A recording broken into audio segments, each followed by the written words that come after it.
Welcome to Technomics, a podcast that explores the intersection of technology and the economy.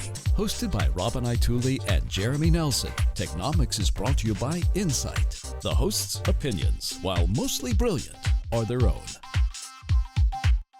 Alrighty. Hello and welcome to Technomics.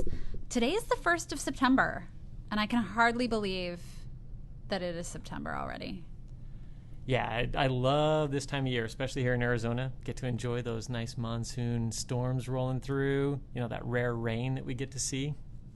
Okay, I was about to say the exact opposite. September is totally the hardest month of the year for me because it's still so gosh darn hot, and I can barely stand it. It is still hot, but at least there's a little bit to mix it up with the rain and the wind, kind of closing the day out. I love it. It's true. I do like a good rainstorm, but I also really like turning leaves, and that's something that's, going to happen around Christmas around here. If at all. If at all. That's exactly right.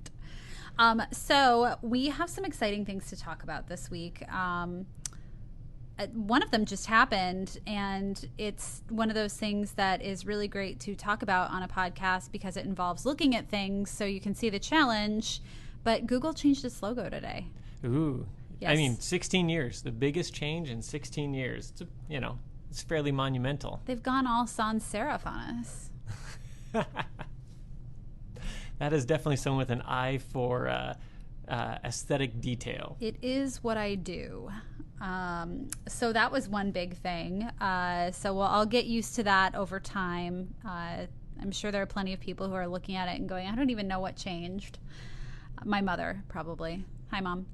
And another interesting thing from the week that kind of goes along the lines of headlines is that Twitter made some announcements about new diversity goals.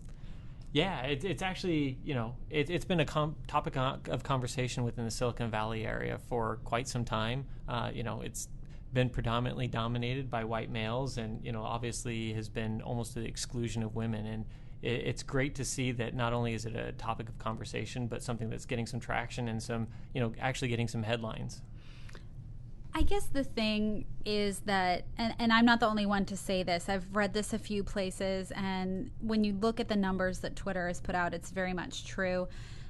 While it's great that they're making the effort, a lot of people feel pretty uninspired by the ultimate change that that's going to represent. They're saying that by 2016, they want a 1 to 3% increase in women and minorities in targeted roles. And the only exception is their leadership, where they're really trying to make inroads with diversity and trying to get to 6%. So you're seeing a little bit of we'll support diversity as long as it's not at the top? We'll support diversity as long as it doesn't make it to double digits. Seems to be like the at least. Although I think the overall goal is to have a 35% female representation in their organization. But still, that's 1/3.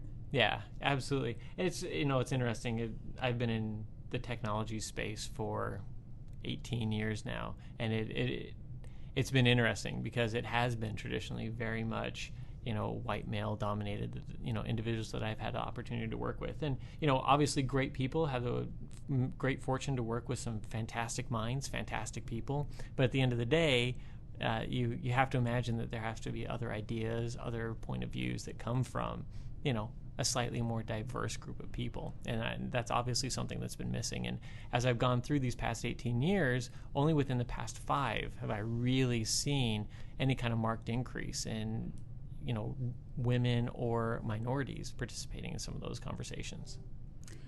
I think at least with our organization and in the channel, the technology channel, you do see a lot of women in leadership. I mean, our CFO is a woman. Actually, both our CFOs, global and for North America. Mm-hmm. So the ladies have the money bags when it comes to Insight, which I think is something like my house.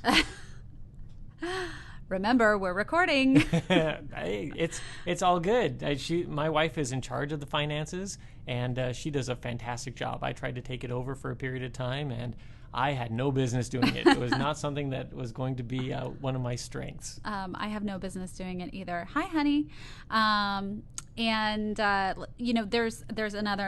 There's a number of great examples of women in leadership within technology too. I mean, you've got Marissa Mayer, you've got Meg Whitman, Jeannie Rometty. You've got some really big head honchos of technology companies that are run by women. And I think that, especially with the examples of Hewlett-Packard and IBM, it illustrates a really important point.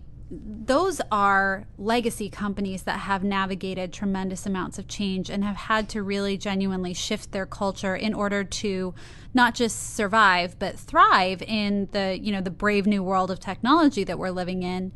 And doing that under the leadership of a woman, I think, is a real good hallmark. I think a lot of people look to them as examples of how to adjust to major changes. And women are, if I dare say, pretty good at handling change.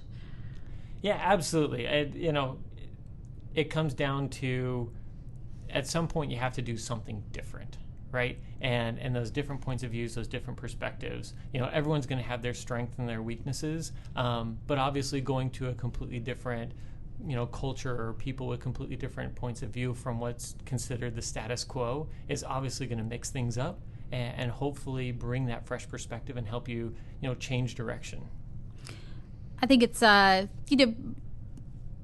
it's well and good to talk about the women who have made a tremendous impact and who really are the headliners for women in leadership and women in leadership in technology.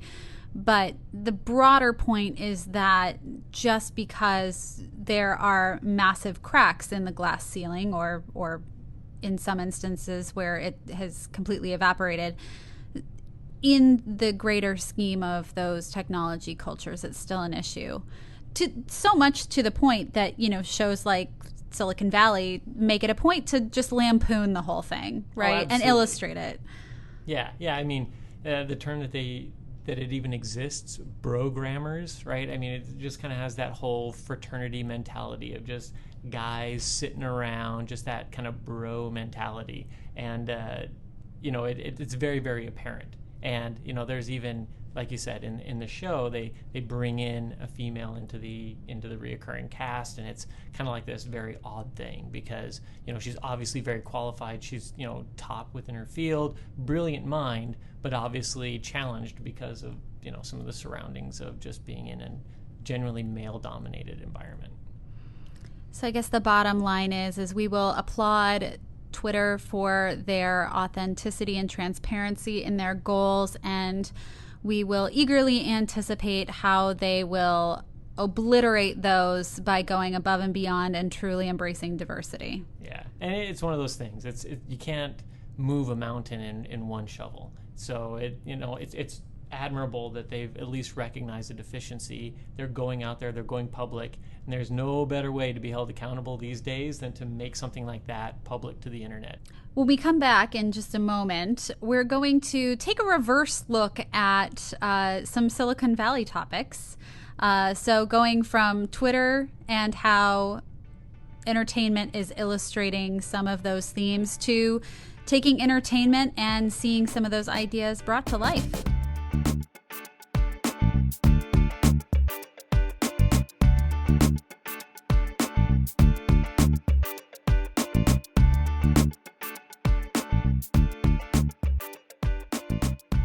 And we're back. I'm a huge watcher, huge fan of the Silicon Valley show, and so Pied Piper has become almost a real company in my mind. So it was pretty interesting to see an article on Fast Company where someone has actually come up with the Pied Piper compression algorithm. Okay, so you're just going to have to explain this one to me and the rest of the plebeian hordes who don't know what compression algorithms do.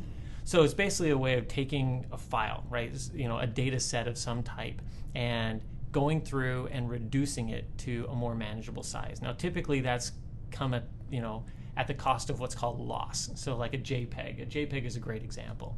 You take a picture and it goes through and runs it through this algorithm that basically determines repeat colors and sequences. and things like that, and basically breaks it down into a single file at its, at a certain capacity. And what ends up happening is that at a certain level of compression, you end up getting little blotches and anomalies within your picture. So one of the big goals is to come up with something that's called lossless, so that your compression is as true to the original source as possible. So it's literally the exact same, but you still use very advanced math techniques to look for similarities and to reduce repeat data in the data set to make it smaller. So this could be incredibly valuable technology for like service providers who offer cloud storage. Absolutely. Got it. I mean, when you're talking about a 22% gain, right? I mean, when we think about that as a single file, it doesn't seem like it's about a quarter decrease in the overall storage capacity of that individual file.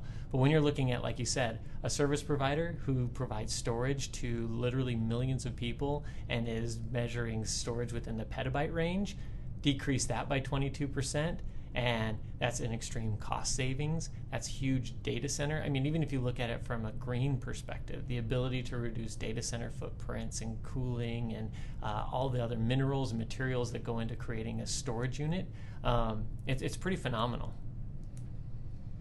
I guess I look at it from the creative perspective and I'm like, ooh, more high resolution images. That duplication isn't going to cause any loss of quality. Yeah, and what's even better is that higher resolution at your fingertips faster, because now you're not having to transmit that data over the wire. Well, that's really good, because I know one thing that my team deals with a lot is trying to render video. And that can really create downtime, right? I mean, you're not doing anything else while that video renders. Oh yeah, just sitting there watching the little bar tick. Yep. So it is the technological version of watching paint dry. Pretty much. Okay, so that is really cool. So who is it that discovered this actual lossless compression algorithm in real life? So it's actually a team that's a part of, shocker, as we were talking about cloud storage, Dropbox. So Dropbox had a hackathon, and a team at this particular hackathon came up with Pied Piper. And so they started off with images, and they're currently working on extending that algorithm to be able to support video compression as well. Very cool. Are they rolling this out? I mean, is this going to be like a thing for the enterprise? Oh, absolutely. There's no reason it shouldn't be, right? So these hackathons are usually just a way of, almost like mini think tanks, where you organize a bunch of really, really smart people. You say, hey, you have 1 week to produce something, and it's a competition. And these individuals go for an entire week, sometimes with barely any sleep, just working and driving towards producing something. And then at the end, the idea is that you'll have something that not only is really cool and beneficial and hopefully wins some type of prize associated with the hackathon, but is a viable product that can be integrated into the company's services. So the thing that I think is funny is, another premise of the show Silicon Valley is this whole, we want to make the world a better place. That's one of my favorite reoccurring tropes within that show. Well, how does the actuality of lossless compression make the world a better place? Like, I'm really great, service providers can have more space. I'm still not entirely sure what the philanthropic angle on all of this is. I think it comes back to, like we were saying before, there's that green angle to it. And especially even in the show, there's a conversation happening between one of the main characters and as he's trying to acquire the name of Pied Piper. And he's out talking to, a guy who manufactures sprinklers for farms. And so they're out in the farm, and they're out looking out over the field, and there's this huge data center out in the middle of just this pristine environment. And the guy he's talking to just hates it. He's like, they're coming in here, they're bringing in all these people, they're disrupting this beautiful part of nature. And, one of the things that helps him sell him on the idea of giving him the name Pied Piper is that the technology that they're working for will decrease the amount of storage needed and will basically remove the need for as many of those data centers to be erected over the planet. Actually, it is kind of compelling. Mm-hmm. Well, hinging off of the service provider discussion here, another interesting thing that came across in the news very recently was the dismantling of the long despised cell phone contract. Very long despised. May it rest in peace. Takes you all the way back to Joe Pesci, right? Wait, I'm not getting that reference. Uh-oh, am I? From Lethal Weapon. Oh, okay, sorry. I was like, wait, what SNL skit is that? No, sorry. That's They're okay. Screwing you with the cell phones. Well, I mean, it's not even, the cell phones is the interesting angle out of this, right? I think we look at our contracts and it's so based on like how much data are you consuming and is it unlimited and are you getting throttled and, you know, all of those lovely potholes that are in the finer print. But one thing that has piqued my interest is now you're seeing this service provider to consumer model shift towards rent to own. Mm-hmm. And what I'm curious is, do we think we'll see any impact on device sales because there are no more subsidies? I think that's a genuine concern, especially when you are the Apples of the world, right? Where their iPhone makes up, I don't remember the exact numbers, but it's somewhere upwards of 75% of their entire revenue comes from the iPhone. Well, not only that, but most of the orders for that come within the first couple of days based on anticipated orders out of your local AT&T retailer. Exactly. And if you think about the millions, literally millions of people who flood the lines to get the next iPhone as soon as it releases, telling them that now that device, instead of just, you know, $200, an extension of your contract, is now going to cost you $600.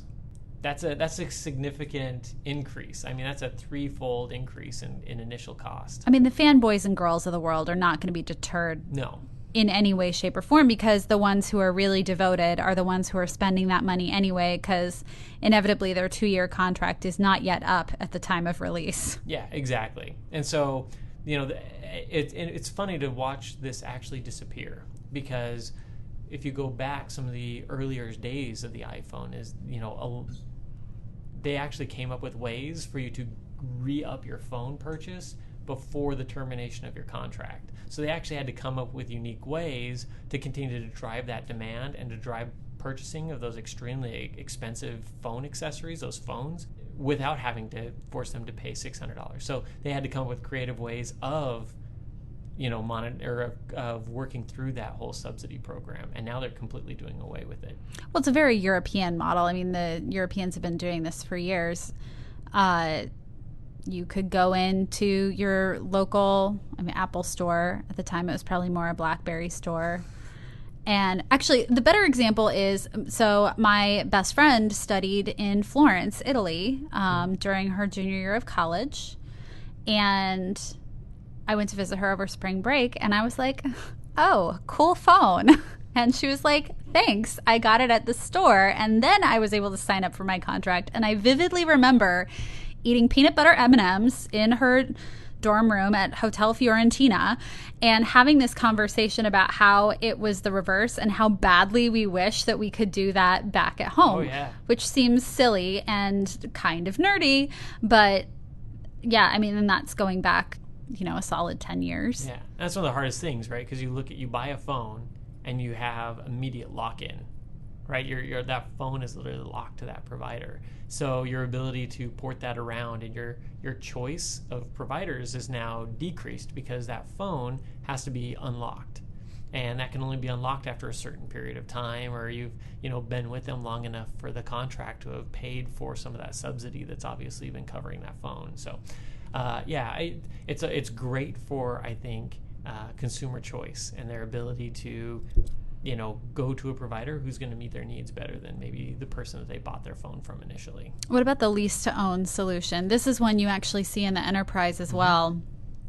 So I'm curious to see how it takes off with consumers. I think it's more likely. It's a more familiar model. Yeah. It's closer to the subsidy, right? It's a lot easier to justify, it's an extra $15 a month, right?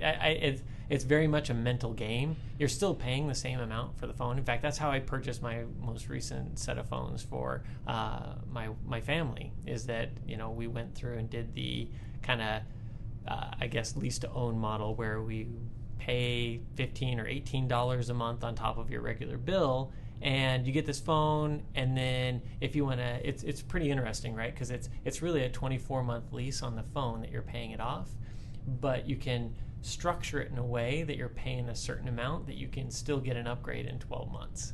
So it's still interesting where you get some of the benefits of that whole kind of lock-in model, but at the same time, some of the flexibility of being a little bit more free with your phone.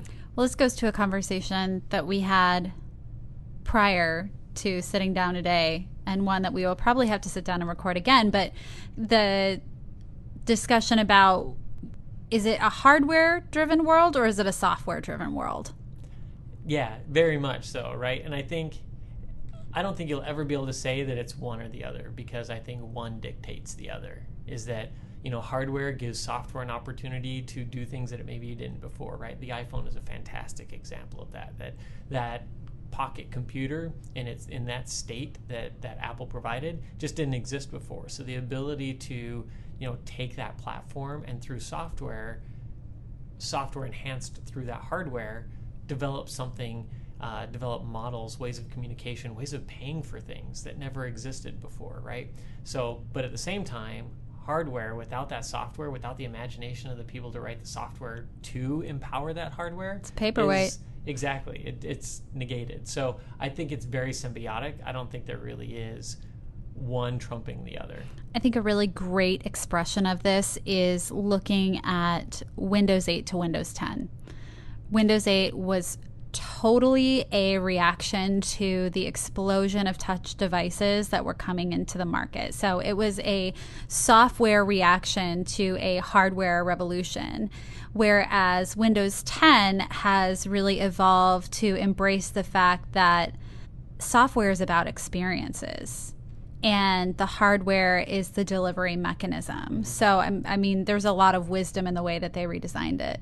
Yeah. Even if you look at Microsoft's model, right? They're no longer just that software provider. They've recognized that, someone has to tell their story in hardware, right? So you look at the Surface and you look at, the Xbox and some of the things that they're bringing to market, that they are no longer just a software and services company, that they are participating in that hardware conversation because it's needed, right?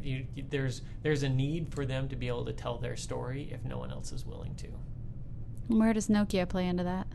That's an interesting one, right? They're one of the biggest brands to be able that supported their phone operating system, and so, obviously an investment was made there. From what we've seen from their financials, not the soundest of investments, but at the same time, they did acquire a brand that's going to continue to live on to a certain degree. But it is that same model where they have to participate in mobile. There's no ifs, ands, or buts about it. If you look at even tablets, laptops, the future for that platform is continuously being challenged by mobile, by phones, the smartphone. And so in order for them to survive, I think they recognize that they are about cloud and mobile. And so they're going to continue to develop Windows Phone, and they need to have some avenue to create hardware if no one else is willing to.